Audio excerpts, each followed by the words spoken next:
tempo, disse Jesus aos seus discípulos: ouvi a parábola do semeador.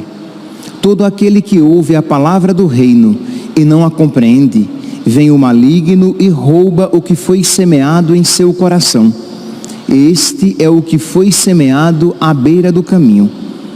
A semente que caiu em terreno pedregoso é aquele que ouve a palavra e logo a recebe com alegria, mas ele não tem raiz em si mesmo, é de momento.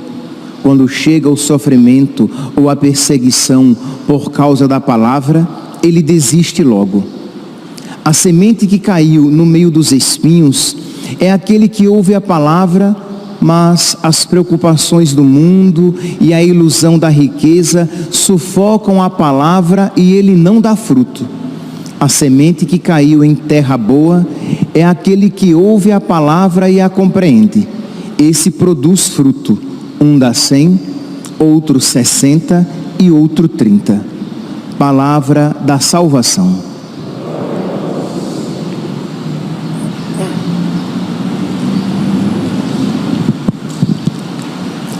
Caríssimos irmãos e irmãs, a primeira leitura de hoje, retirada do livro do Êxodo, nos apresenta o Decálogo. Nós estamos aqui no capítulo 20 do livro do Êxodo, que nos apresenta os 10 mandamentos. E logo no início, nós vemos aqui uma afirmação de Nosso Senhor, que às vezes é utilizada contra nós, católicos, como uma acusação de desobediência a Deus.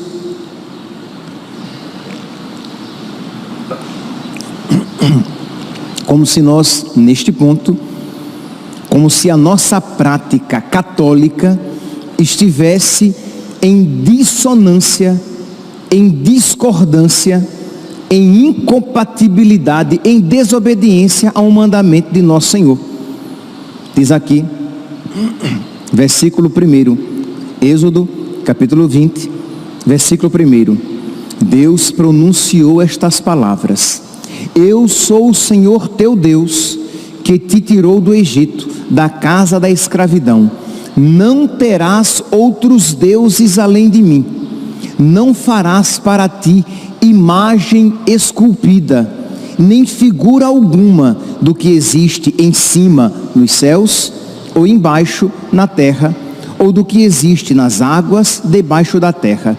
Não te prostrarás diante desses deuses, nem lhes prestarás culto, pois eu sou o Senhor teu Deus, um Deus ciumento. Então, muitos pegam esta afirmação e aplicam contra nós católicos, dizendo que nós católicos que confeccionamos imagens, nós estaríamos em desobediência a esta afirmação, a este mandamento de Nosso Senhor, que diz que nós não podemos, o que é que aqui está dito, versículo 3, não terás outros deuses além de mim.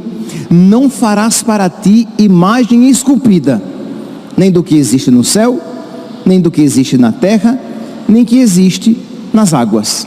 Pois bem, mas aqui, meus irmãos, nós temos que compreender que este mandamento de Nosso Senhor, ele tem um significado, isto é, a que é que Nosso Senhor está se referindo? Em que consiste esta proibição? Porque se a proibição é de simplesmente não se confeccionar imagem nenhuma, nós iremos pegar várias passagens. Mas eu não estou me referindo a uma ou duas. Eu estou me referindo a várias passagens presentes nas Sagradas Escrituras, em que Deus manda confeccionar imagens. Então, ora, ou é proibido confeccionar imagens, fazer imagens, ou não é proibido fazer imagens, porque se vocês pegarem, por exemplo, em Êxodo, capítulo 25, em Êxodo capítulo 20, Deus está proibindo. Em Êxodo em Êxodo capítulo 25, a partir do versículo 17, nós iremos escutar aqui Deus mandando fazer.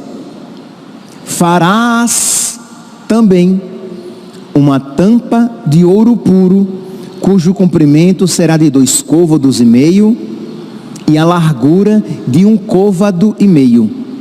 Era a arca da aliança, na qual estava contida, presente, as tábuas da lei, os 10 mandamentos. Ali, a arca da aliança era um sinal da presença de Deus. Então Deus manda fazer uma tampa de ouro que iria recobrir a arca da aliança. Versículo 18: farás 2 querubins de ouro, e os farás de ouro batido, de ouro maciço. Ora, querubim é um anjo, é algo que está no céu. Lembra que não farás para ti imagem esculpida por mãos de homem, nem do que existe acima da terra no céu, nem do que existe na terra, nem do que existe debaixo da terra. Mas a que é que Deus está se referindo? E aqui sim, aqui eu citei, quando Deus manda no livro do Êxodo. Eu poderia pegar 1 Reis, capítulo 6, versículo 29, quando Salomão está construindo o templo de Salomão. E lá no versículo 29, Deus diz: mandou esculpir em relevo, em alto relevo, mandou esculpir em relevo nas paredes da casa ao redor, no santuário como no templo. Então, tanto na casa, no palácio de Salomão, como no templo de Salomão, estavam lá esculpidos querubins, palmas e flores. Então nós vemos aqui, nós podemos pegar também, vamos lá mais, em Números, livro dos Números, capítulo 21, versículo 4 ao 9, talvez seja uma das passagens mais conhecidas nossas, quando nós queremos ver a liceidade de se fazer imagens. Quando o povo de Deus pecou em desobediência, Deus mandou como castigo as serpentes que picavam as pessoas, e as pessoas morriam por causa da sua desobediência. Deus então, Moisés intercede pelo povo. Deus manda então que se construa uma serpente de bronze, e que seja posta, que seja fincada, que seja pendurada num poste, né, num tronco de madeira. E as pessoas, ao olhar para aquela serpente de bronze, elas iriam se lembrar das serpentes que as picavam. Consequentemente, elas iam se recordar do pecado cometido, elas iam se arrepender e seriam curadas. Livro dos Números, capítulo 21, versículo 4 até o 9.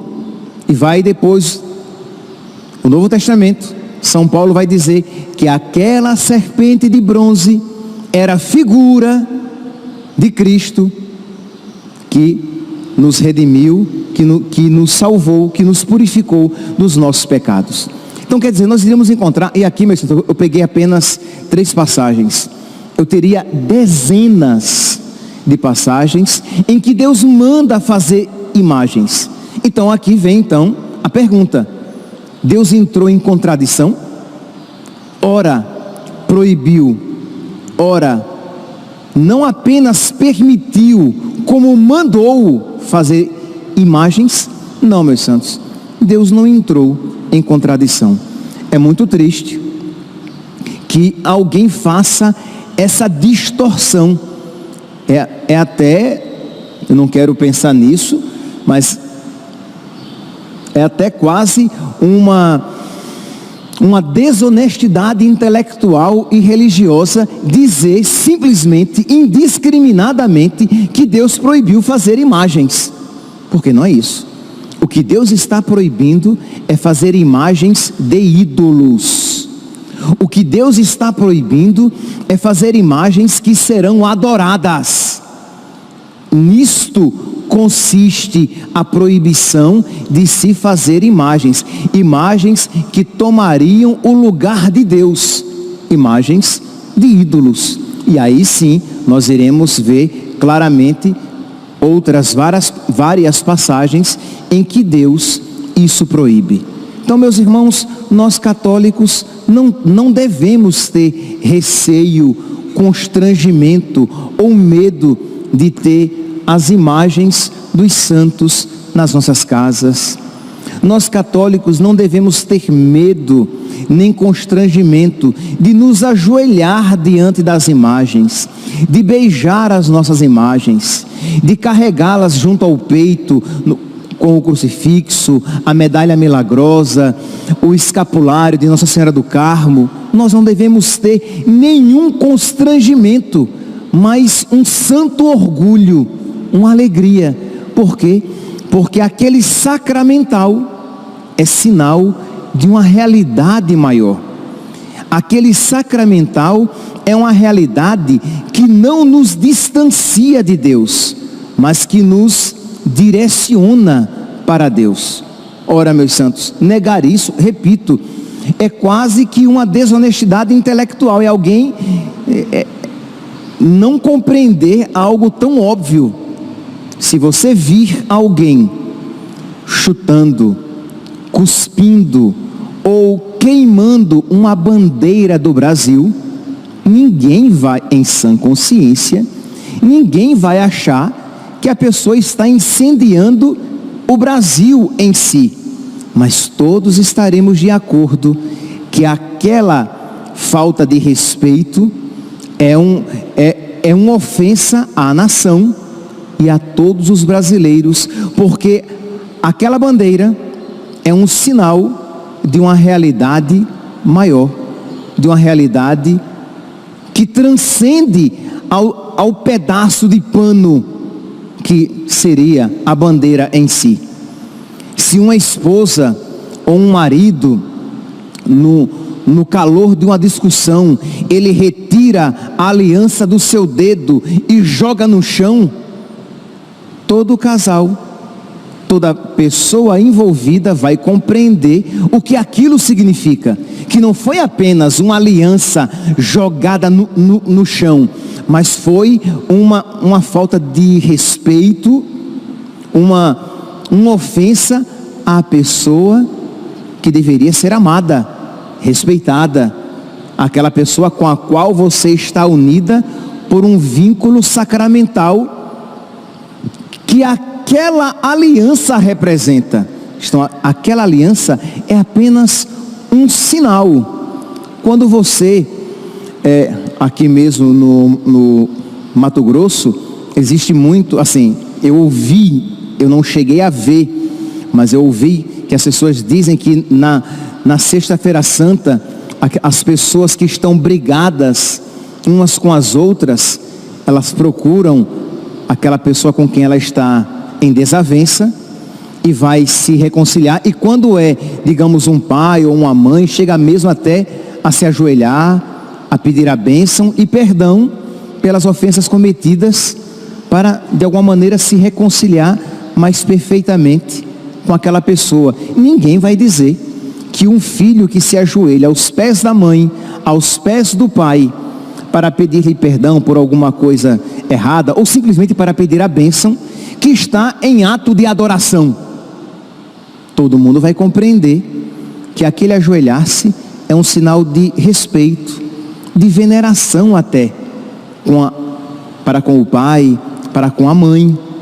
Ora, nós que compreendemos isso, se uma pessoa vandalizar uma imagem de um herói nacional, todos nós compreenderemos que a pessoa em si não foi vandalizada, mas existe uma ofensa dirigida àquela pessoa representada naquele busto, geralmente é um busto de bronze, né? Naquela imagem daquele herói nacional. Ora, quando nós católicos, então, meus santos, nos aproximamos de uma imagem de Nossa Senhora e lhe acendemos ali as nossas velas, beijamos-lhe os pés, tocamos a imagem, quando nós, durante a quaresma de São Miguel, nós nos prostramos diante da imagem de São Miguel. Aquilo não representa adoração, mas representa o nosso respeito, o nosso amor, a nossa veneração, o nosso desejo de ser como Ele, o nosso desejo de alguma maneira ser como ela, como a Virgem Maria, totalmente devotados a Deus. Não é São Paulo mesmo que diz: sede meus imitadores, como eu sou de Cristo?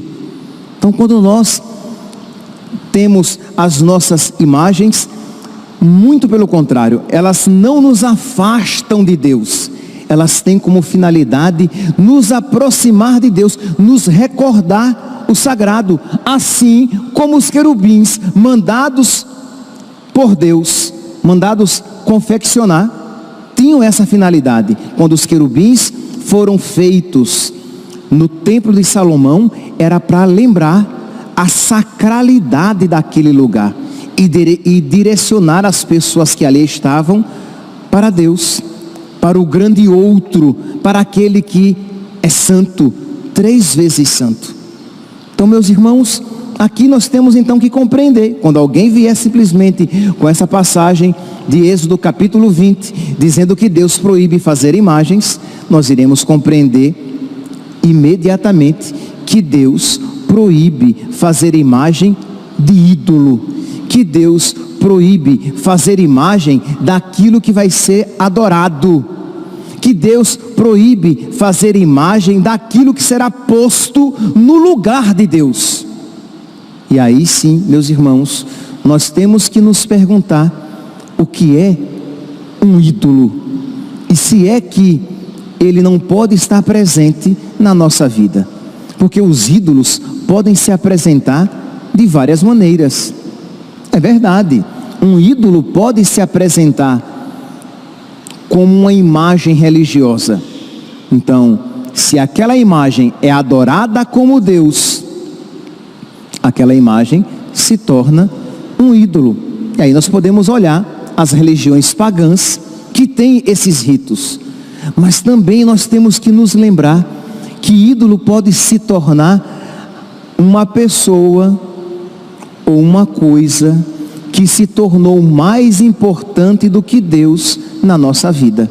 Então, quando você, por exemplo, pelo dinheiro, está disposta a fazer todo e qualquer sacrifício. Quando você, por você mesmo, isto é, você se tornou o seu Deus. Quando você não está disposta a renunciar à sua vontade em obediência a Deus. Ora, se existe uma vontade no seu coração em contradição com a vontade de Deus, com a vontade expressa nas Sagradas Escrituras, na Sagrada Tradição, ensinada pela igreja, e você mesmo assim, você insiste na sua vontade, é porque a sua vontade se tornou mais importante, se tornou maior do que a vontade de Deus. Então, você se tornou o seu Deus. E isso é mais comum do que nós podemos imaginar. Alguém que tem consciência de que algo é errado, e ela diz: eu nasci assim, não vou mudar agora depois de velha não. Eu nasci assim, não vou mudar depois de velho. Todo mundo faz. Imagine se eu vou querer nadar contra a maré, nadar contra a corrente. Não, todo mundo faz assim, todo mundo vive assim. Mas você diz: mas olha, mas isso, Jesus Cristo, as Sagradas Escrituras nos ensina como pecado. Deve ter alguma explicação. Isto é, como você não quer que seja verdade, você deseja que aquilo seja duvidoso.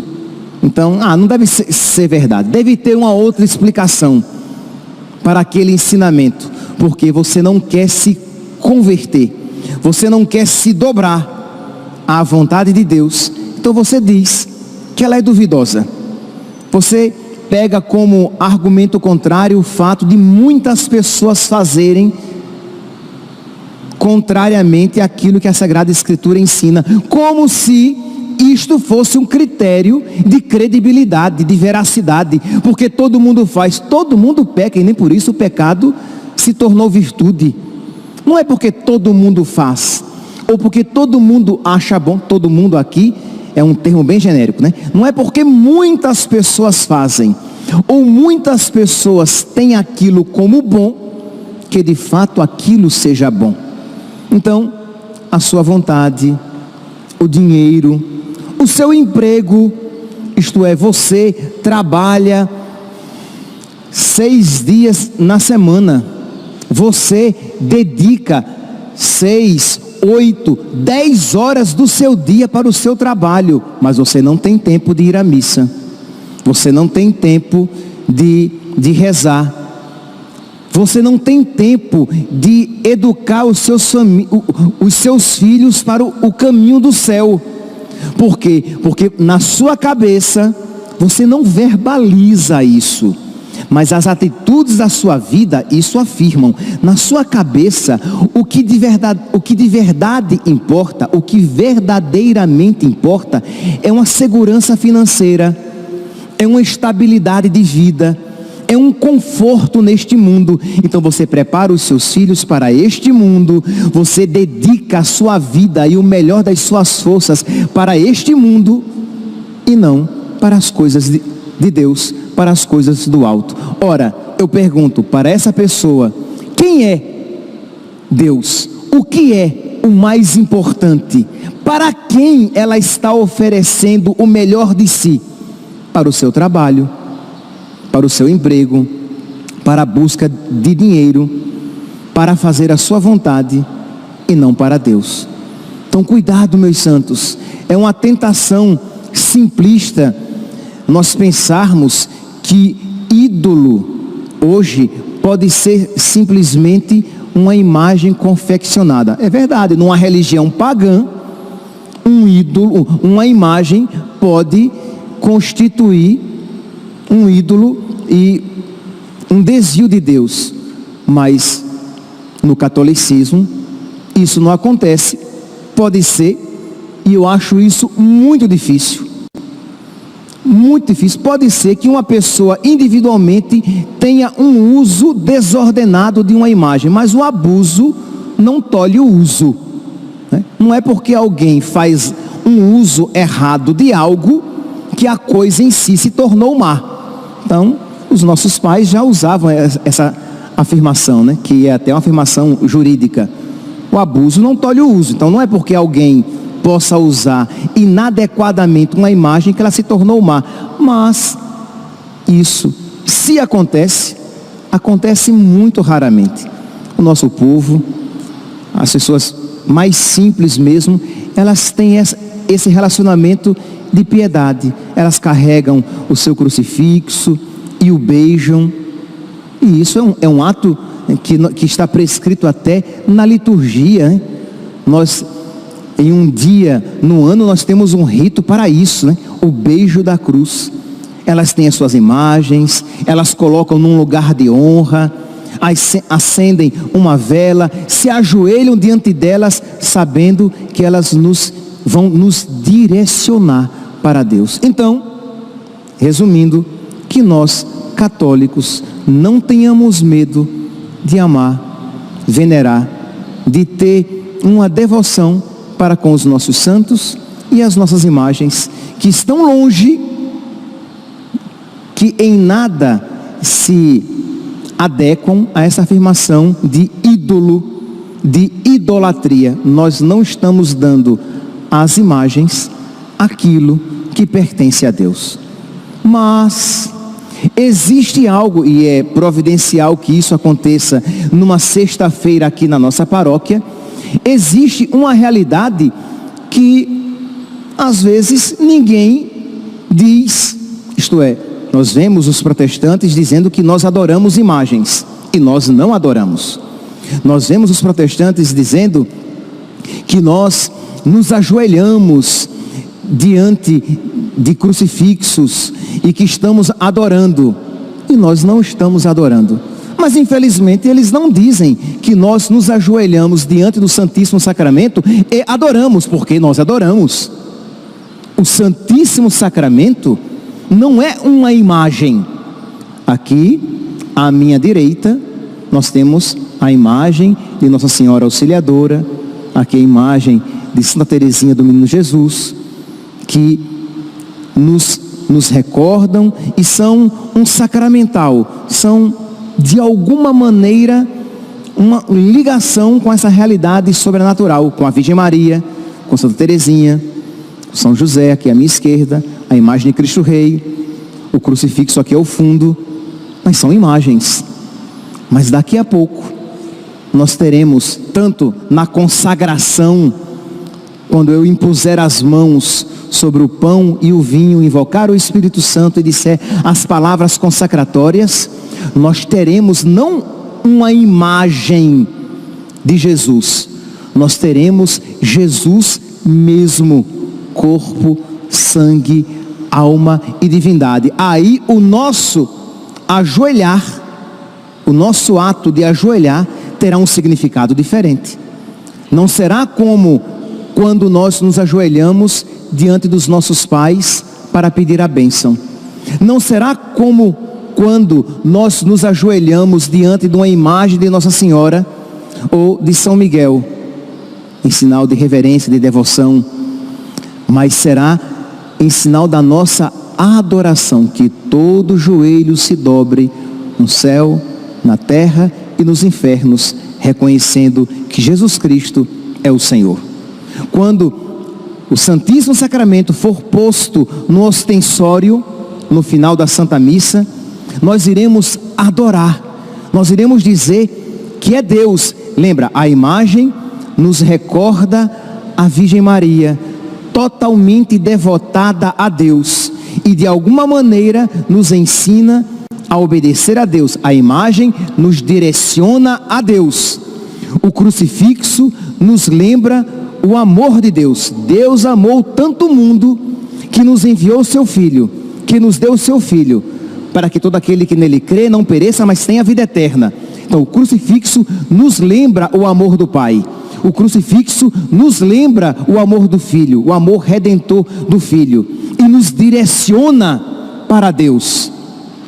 Nós olhamos para a imagem de Cristo Rei e nós recordamos que Ele é Rei e Senhor de todo o universo, de toda a criação, de tudo que existe, de todos os seres visíveis e invisíveis. Então a imagem de Cristo Rei nos remete a Cristo Rei e Senhor. Mas a imagem, mas a Eucaristia não nos remete a Deus, é o próprio Deus. Quando nós nos prostramos diante de Jesus Eucarístico, nós nos prostramos, desculpe-me a redundância, diante de Jesus, corpo, sangue, alma e divindade. E nós adoramos Jesus. E quando nós entramos na fila da comunhão para receber Jesus, antes de recebê-lo na boca, nós o adoramos no nosso coração. Nós, seja por uma inclinação da cabeça, uma leve inclinação antes de recebê-lo, seja por uma profunda inclinação, ou quando dobramos os joelhos para de joelhos em sinal de adoração, lembrando que receber a Eucaristia de joelhos não é apenas uma prática de conveniência, que fica mais fácil de o padre entregar a Eucaristia. Não, a pessoa se ajoelha porque aquele ajoelhar-se é uma adoração. Diante de Jesus, todo joelho se dobra. Então nós, antes de recebê-lo na boca, nós o adoramos, dobrando os nossos joelhos. Claro que quem não pode dobrar os joelhos, pode fazer uma inclinação profunda. Quem não puder fazer uma inclinação profunda, pode fazer uma leve inclinação de cabeça. E quem nem sequer uma leve inclinação de cabeça pode fazer, pode dizer ou pensar: Jesus, eu te adoro. quando o sacerdote disser corpo de Cristo, você vai dizer amém. É isso mesmo. Então você recebe Jesus, você comunga aquele a quem primeiramente você adorou. E aí sim, meus irmãos, nós não estamos falando mais de imagem, nós estamos falando do próprio Deus que se dá a nós. Aqui, meus santos, eu me ative apenas às Sagradas Escrituras. Se nós víssemos a prática da igreja, já desde o início, já desde os primórdios, os primeiros séculos, nós veremos que a confecção de imagens nunca foi um empecilho, muito pelo contrário, sempre foi uma prática da igreja fundada por Cristo, isto é, da igreja católica.